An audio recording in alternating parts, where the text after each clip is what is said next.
Please welcome Andrea Stanford.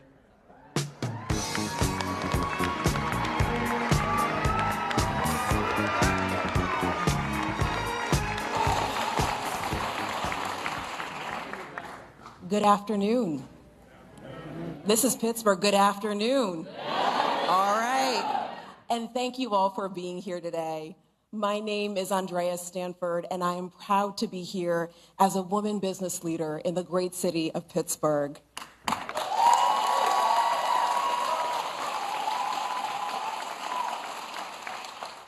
Throughout my career, I have spent my time working to improve the lives of my neighbors and my community. And over the years, especially as a young person getting started, it's not always clear where we'll end up. However, nothing would be possible without getting that first opportunity.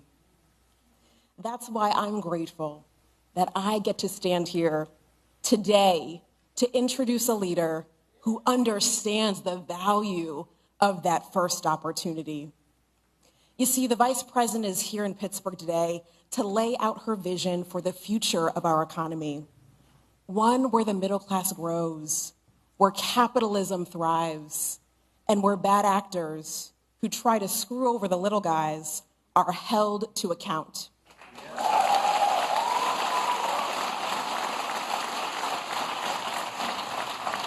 And we know this. There's no better place to deliver such an address at such a time as this, right here in the Steel City.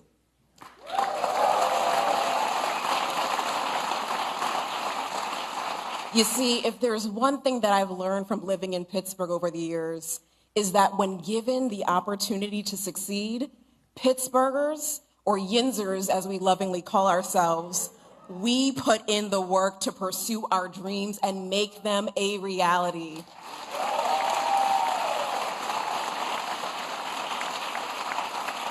Kamala Harris is committed to make sure that access to opportunity is a reality for everyone, not just those like Donald Trump who were born with a silver spoon in their mouth.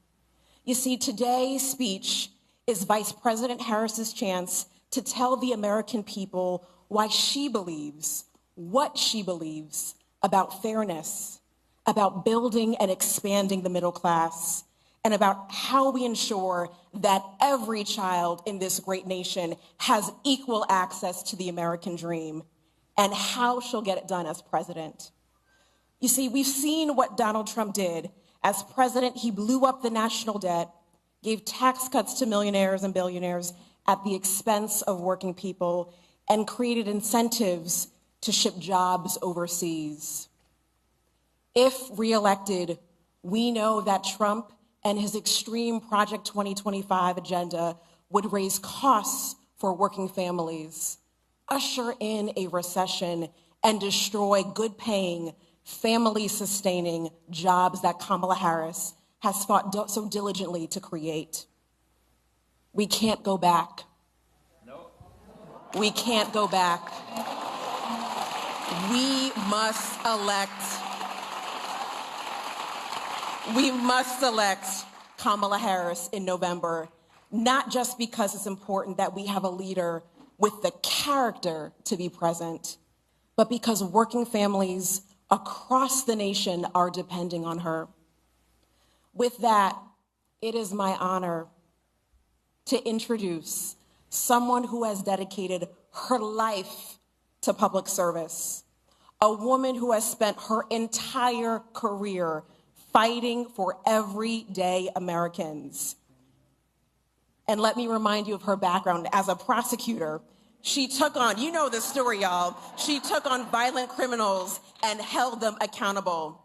As Attorney General, she fought for hundreds of thousands of homeowners after they were defrauded by the big banks.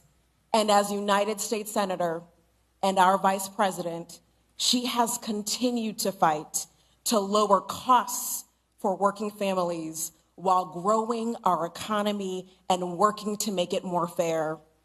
Without further ado, I am overjoyed to welcome the next President of the United States, Kamala Harris.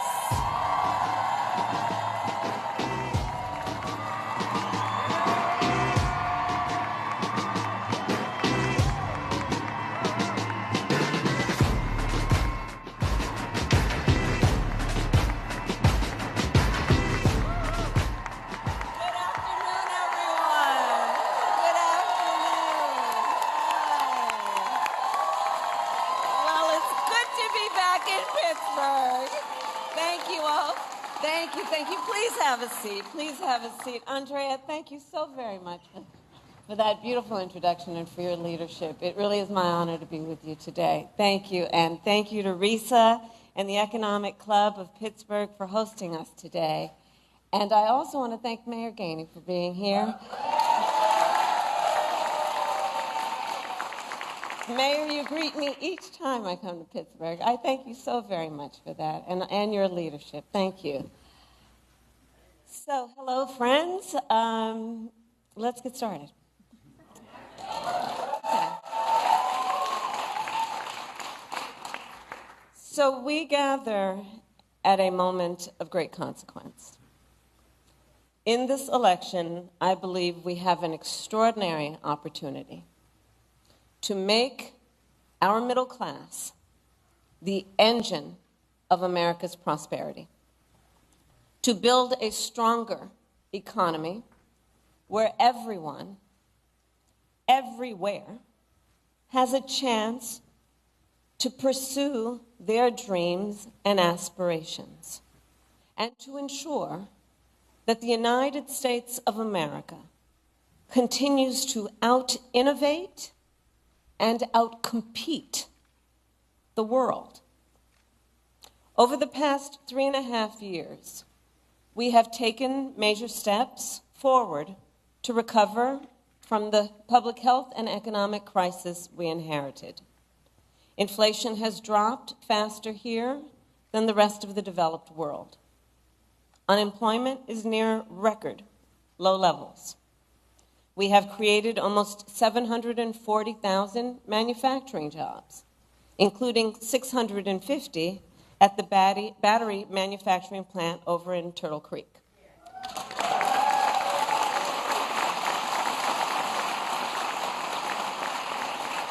And we have supported another 15,000 jobs at Montgomery Locks. So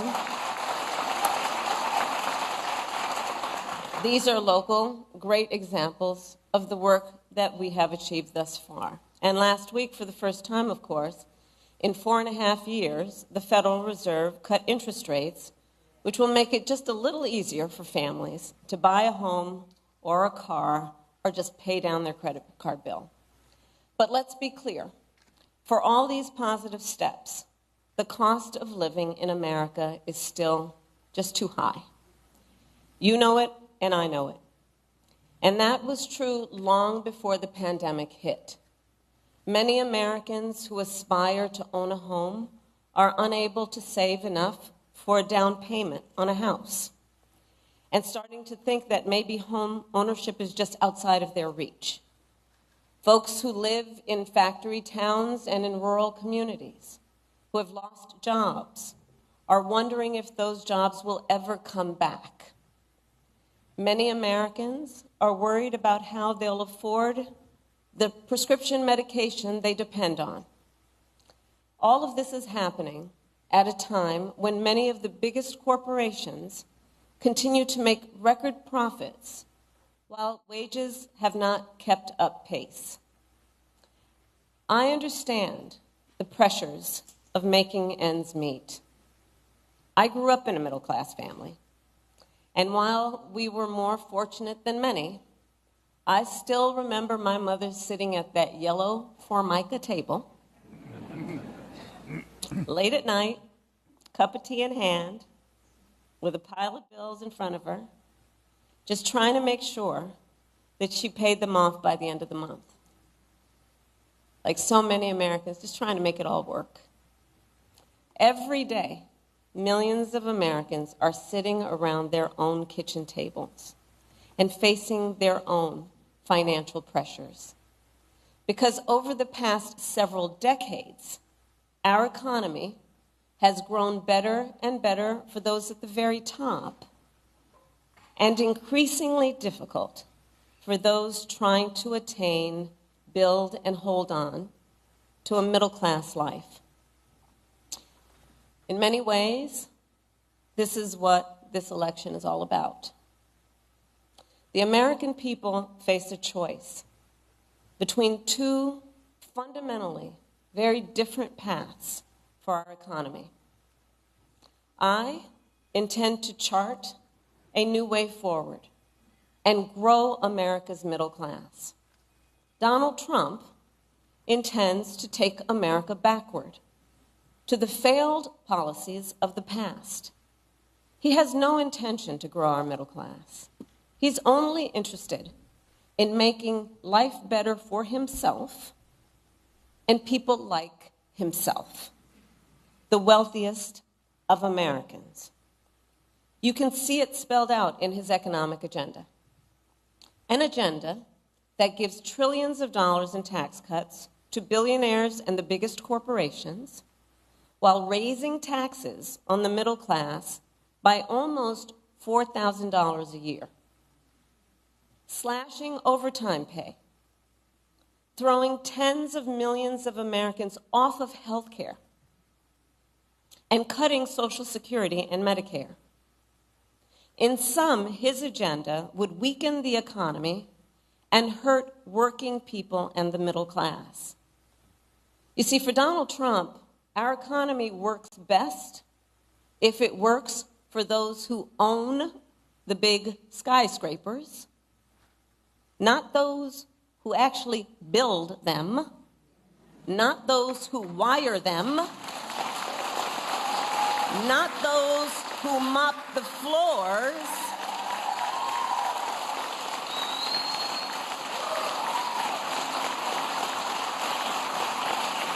well, I have a very different vision. I have a very different vision for our economy. I believe we need to grow our middle class and make sure our economy works for everyone, for people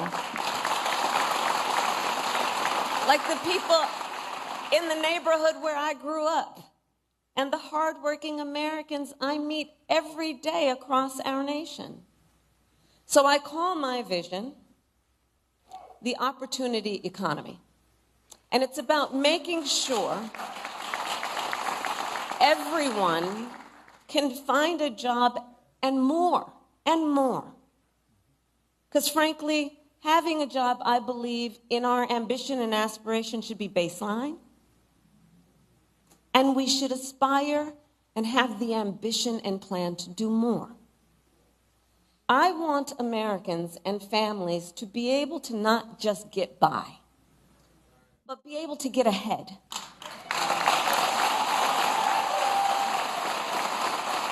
To thrive. Be able to thrive. I don't want you to have to worry about making your monthly rent if your car breaks down. I want you to be able to save up for your child's education, to take a nice vacation from time to time. I want you to be able to buy Christmas presents for your loved ones without feeling anxious when you're looking at your bank statement. I want you to be able to build some wealth, not just for yourself, but also for your children and your grandchildren, intergenerational wealth.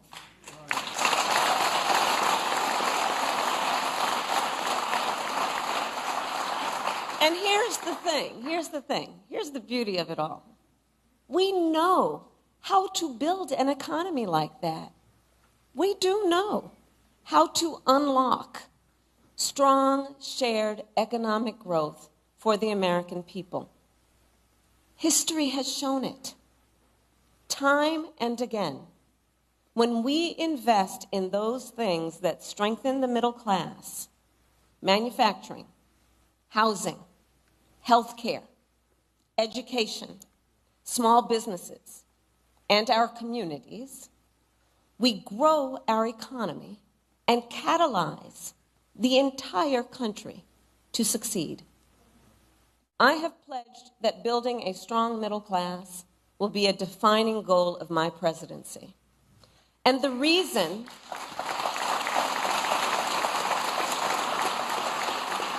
but let me tell you, the reason is not about politics and it's not about ideology. From my perspective, it's just common sense. It's just common sense. It's actually what works. When the middle class is strong, America is strong. And we can build a stronger middle class. The American economy, we know this here. The American economy is the most powerful force for innovation and wealth creation in human history. We just need to move past the failed policies that we have proven don't work.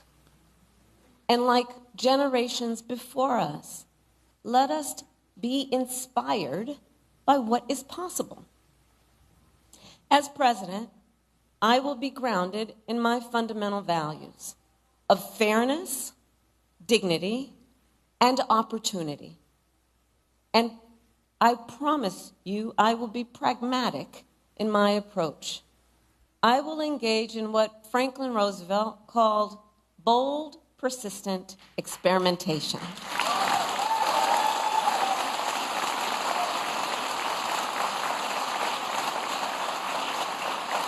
Because I believe we shouldn't be constrained by ideology and instead should seek practical solutions to problems, realistic assessments of what is working and what is not, applying metrics to our analysis, applying facts to our analysis, and stay focused then not only on the crises at hand, but on our big goals, on what's best for America over the long term. And part of being pragmatic means taking good ideas from wherever they come. Listen, you all know my career. Andrea shared it with you. I am a devout public servant. I also know the limitations of government. I've always been and will always be, and be clear about this, I've always been and will always be a strong supporter of workers and unions. And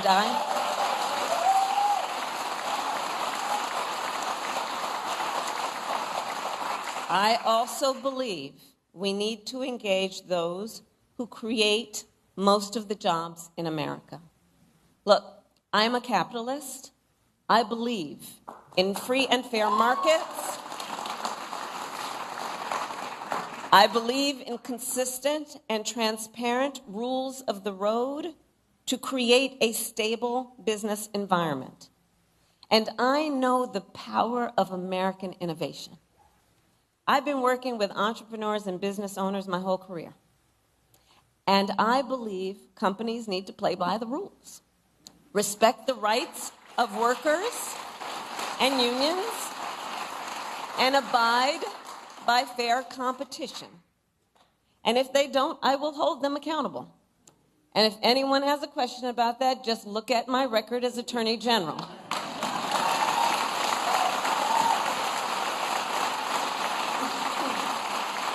Look at my record in California, taking on the big banks for predatory lending, taking on big healthcare companies for conspiring to jack up prices, taking on a big for-profit college for scamming veterans and students.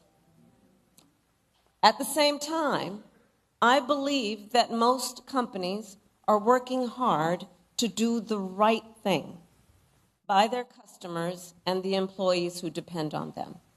And we must work with them to grow our economy. I believe an active partnership between government and the private sector is one of the most effective ways to fully unlock economic opportunity. And that is what I will do when I am president.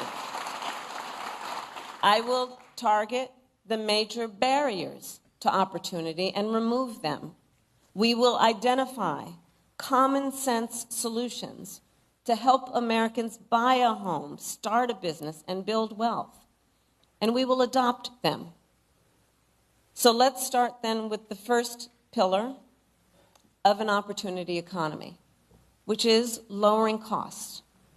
So I made that our top priority for obvious reasons, because if we want the middle class to be the growth engine of our economy, we need to restore basic economic security for middle-class families. To that end, the most practical thing we can do right now is to cut taxes for middle-class families and individuals. And that's what we will do. Under my plan, more than 100 million Americans will get a middle-class tax break. That includes $6,000 for new parents during the first year of their child's life. To help families cover everything from car seats to cribs. We'll also cut the cost of child care and elder care. And finally, give all working people access to paid leave, which will help everyone caring for children, caring for aging parents, and that sandwich generation, which is caring for both.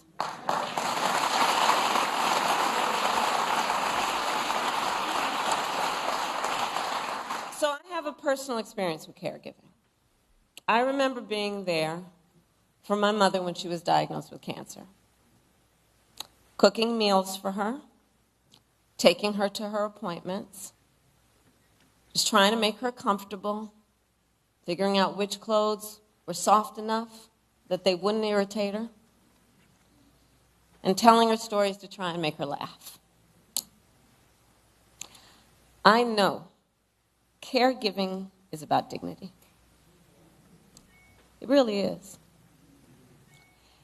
And when we lower the cost and ease the burdens people face, we will not only make it then easier for them to meet their obligations as caregivers, we will also make it more possible for them to go to work and pursue their economic aspirations. And when that happens, our economy as a whole grows stronger. Now, middle-class tax cuts are just the start of my plan. We will also go after the biggest drivers of cost for the middle class and work to bring them down. And one of those, some would argue one of the biggest, is the cost of housing. So here's what we will do. We will cut the red tape that stops homes from being built and take on, in addition, corporate landlords who are hiking rental prices.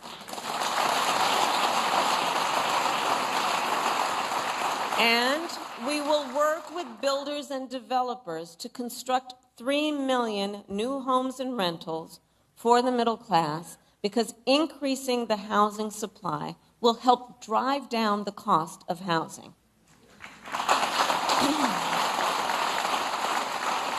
We will also help first-time homebuyers just get their foot in the door with the $25,000 down payment assistance. Because the goal is clear. Let's help more Americans afford to buy a home, which we know is a critical step in their ability to grow their wealth and intergenerational wealth. And we will work to reduce other big costs for middle-class families. We will take on bad actors who exploit emergencies and drive up grocery prices by enacting the first ever federal ban on corporate price gouging.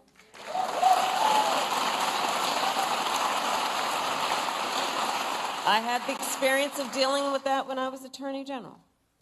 We will take on Big Pharma and cap the cost of prescription drugs for all Americans, just like we did for our seniors. Now, by contrast, Donald Trump has no intention of lowering costs for the middle class. In fact, his economic agenda would actually raise prices. And listen, that's not just my opinion. A survey of top economists by the Financial Times and the University of Chicago found that by an overwhelming 70 to 3% margin, my plan would be better for keeping inflation low. Objective economists have been very clear.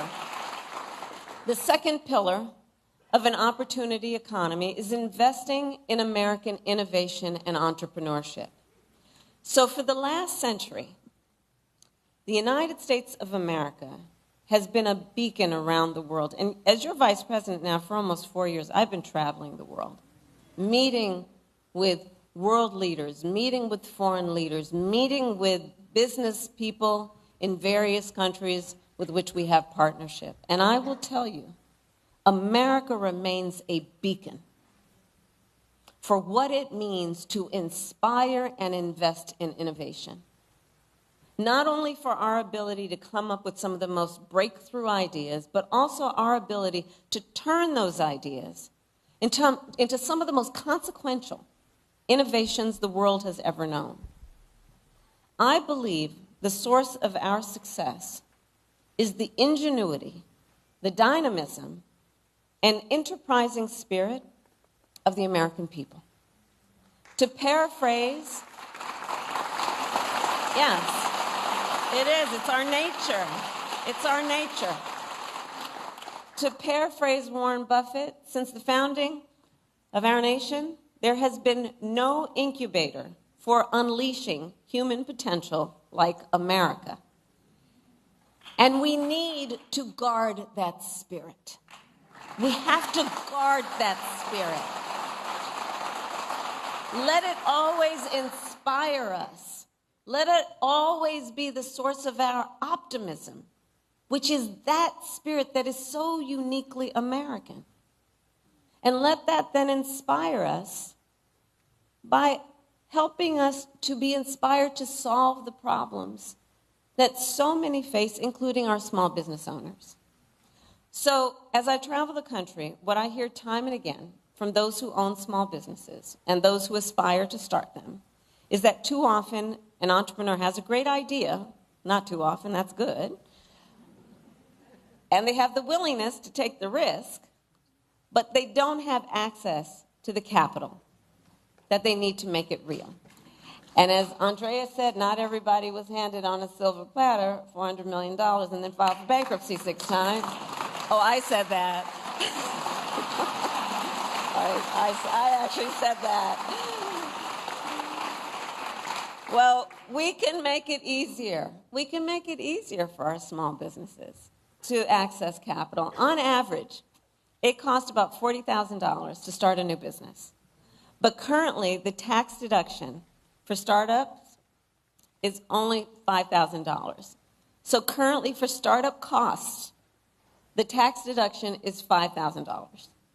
Well, in 2024, it is almost impossible to start a business on $5,000, which is why, as president, I will make the startup deduction 10 times richer, and we will raise it from $5,000 to $50,000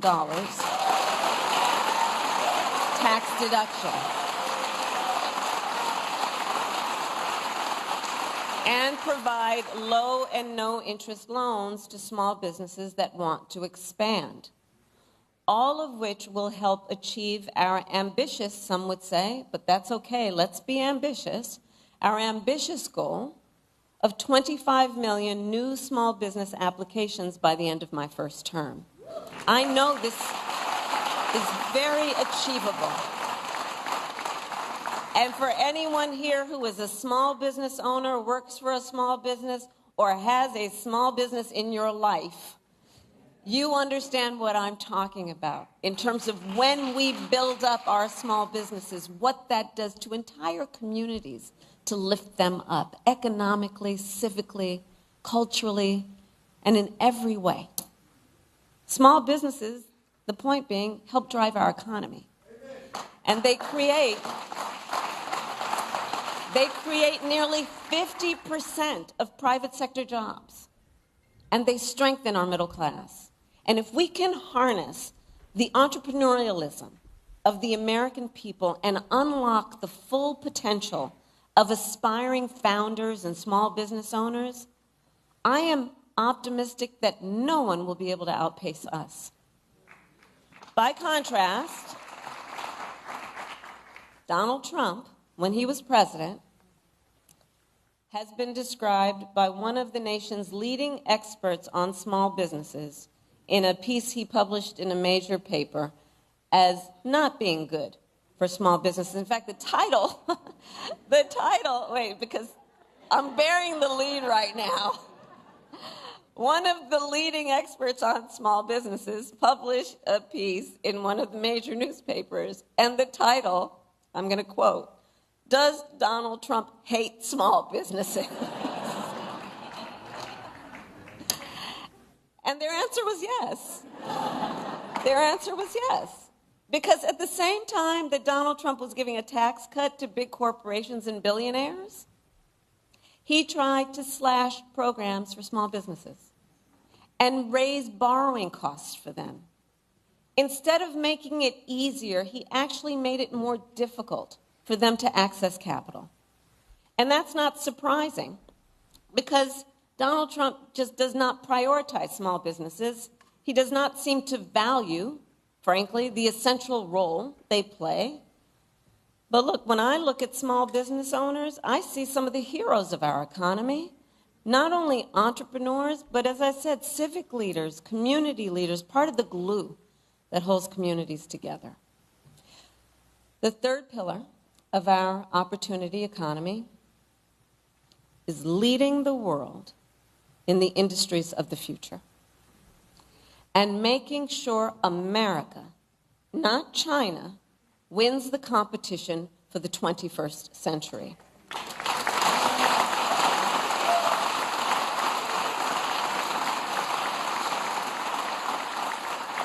One of the recurring themes in American history is that when we make an intentional effort to invest in our industrial strength, it leads to extraordinary prosperity and security, not only for years, but for generations.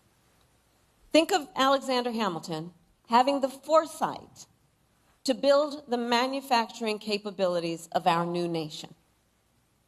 Think of Lincoln and the Transcontinental Railroad. Think of Eisenhower and the interstate highway system. Kennedy committing America to win the space race and spurring innovation across our society. From our earliest days, America's economic strength has been tied to our industrial strength. And the same is true today. So I will recommit the nation to global leadership in the sectors that will define the next century. We will invest in biomanufacturing and aerospace, remain dominant in AI and quantum computing, blockchain and other emerging technologies, expand our lead in clean energy innovation and manufacturing,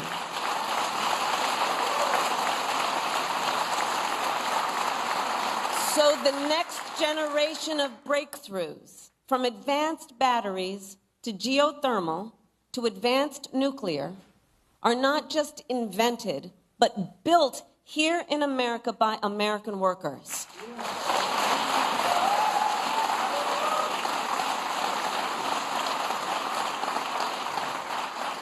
And we will invest in the industries that, for example, made Pittsburgh the Steel City by offering tax credits for expanding good union jobs in steel and iron and manufacturing communities like here in Mon Valley. And across all these industries of the future, we will prioritize investments for strengthening factory towns. This is so important. For strengthening factory towns, retooling existing factories, hiring locally, and working with unions, because no one who grows up in America's greatest industrial or agricultural centers should be abandoned. And understand what that means for real people, people we know, people we care about. We don't have to abandon a strength we've known, to achieve a strength that we plan.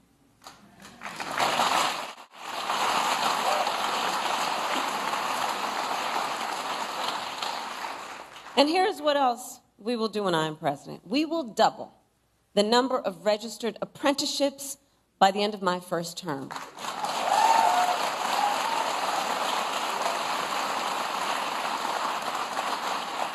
Because I almost made it a goal of mine. I think I am going to fall short, but trying to visit every IBEW local in America, because I'm going to tell you, those apprenticeship programs, those are tough duty, man. And women and everyone. They're tough duty. I mean, talk about the skills that are about engineering and science and math and just the most highly skilled folks who are in those apprenticeships and teaching there. And so one of the things we must do, understanding that and understanding the nature of that part of our educational system, is let's eliminate degree requirements while increasing skills development. And let's start with something I can do as president, was ensure that we do that for the 500,000 of federal jobs that are within our ability to make it so. Showing what is possible and then challenging the private sector to make a similar commitment to emphasizing skills and not just degrees.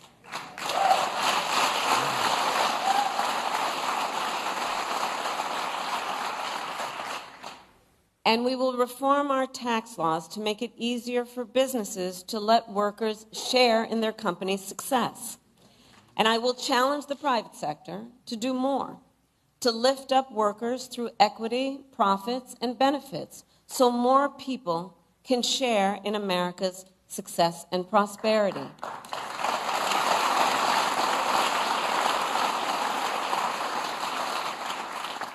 And not only must we build the industries of the future in America, we must also build them faster. You know, there's a time for patience, and there's a time for impatience. That's not in Ecclesiastics, but just went off script for a minute, Mayor.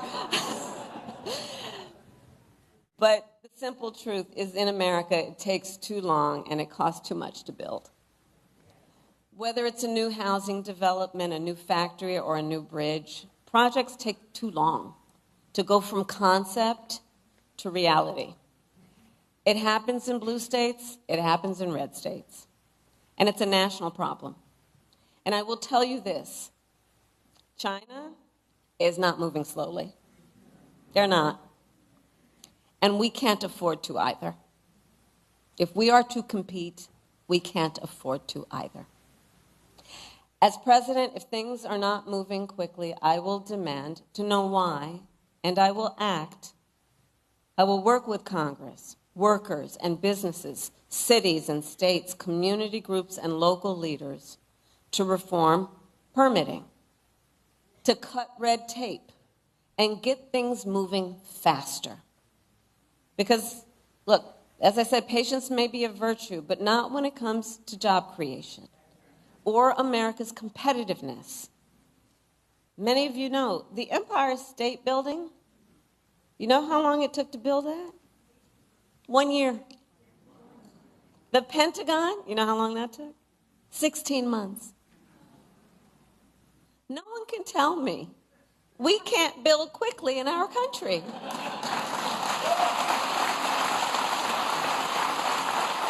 I've got empirical evidence. Now look, my opponent, Donald Trump, well, he makes big promises on manufacturing. Just yesterday, he went out and promised to bring back manufacturing jobs. And if that sounds familiar, it should.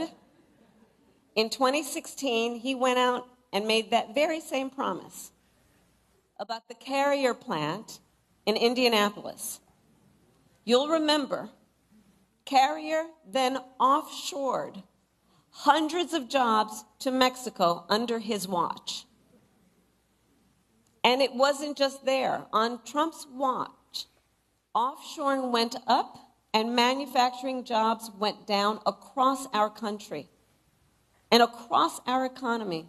All told, almost 200,000 manufacturing jobs were lost during his presidency, starting before the pandemic hit, making Trump one of the biggest losers ever on manufacturing.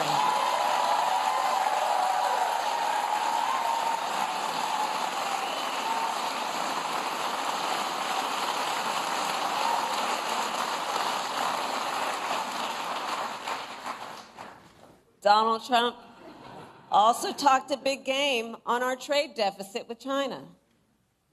But it is far lower under our watch than any year of his administration. While he constantly got played by China,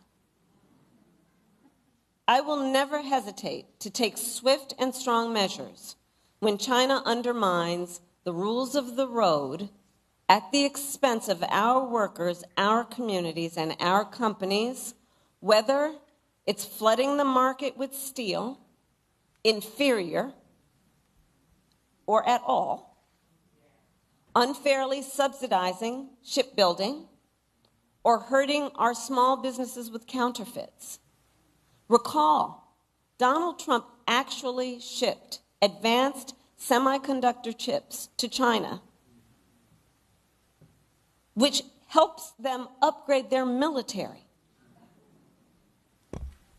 Understand the impact of these so-called policies that really are not about a plan for strengthening our prosperity or our security. I will never sell out America to our competitors or adversaries. Never. Never. And I will always make sure we have the strongest economy and the most lethal fighting force anywhere in the world.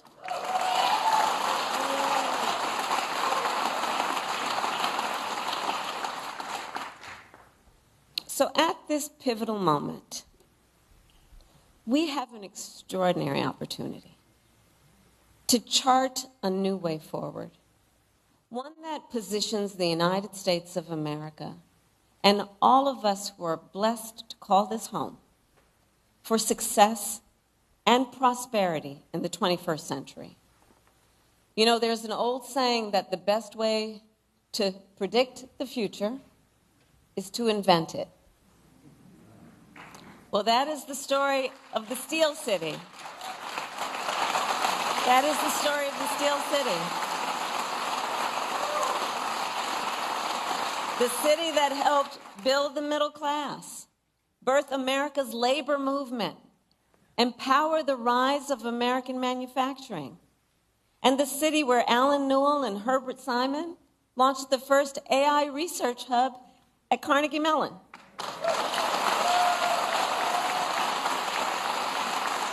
And created entirely new fields like machine learning. And Carnegie Mellon is now home to the largest university robotics center in America.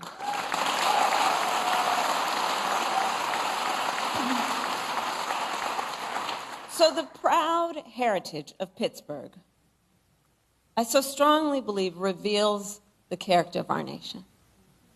A nation that harnesses the ambitions, the dreams, and the aspirations of our people, seizes the opportunities before us because we see them, because we believe in them, and then invents the future. That is what we have always done. And that is what we must now do. And I know we will. I thank you all for inviting me. May God bless you. And may God bless the United States of America.